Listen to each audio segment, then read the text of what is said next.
Most people do not remember when overhead doors for garages did not exist. There actually was a time when that was true, but when they were invented, a wonderful convenience was placed into our society.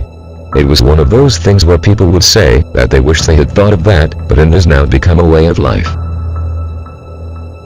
It is hard for most of us, however, to understand what it would be like not to have the convenience of overhead doors that automatically open at the push of a button.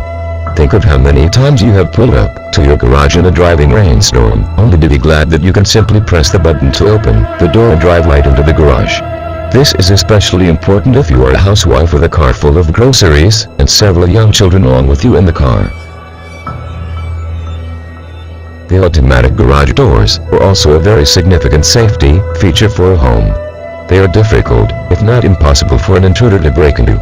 A garage door that is not set up as an automatic garage door is much easier to foil because it is not attached to any other mechanism than a lock, perhaps, which can easily be compromised.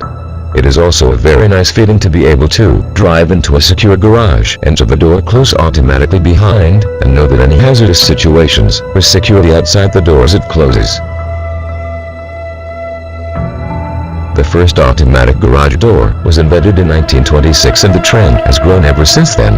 Everyone enjoys convenience, especially when coupled with the safety features that came along with it.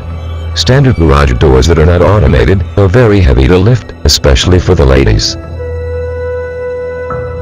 Most overhead doors that are used today operate on the principle of an electric motor being the main device that drives the upward and downward movement of the door.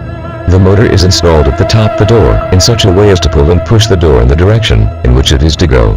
The attachment is fixed and is driven by a series of levers that travel up and down with the door as it is driven by the motor. The motor is plugged into a socket in the ceiling of the garage.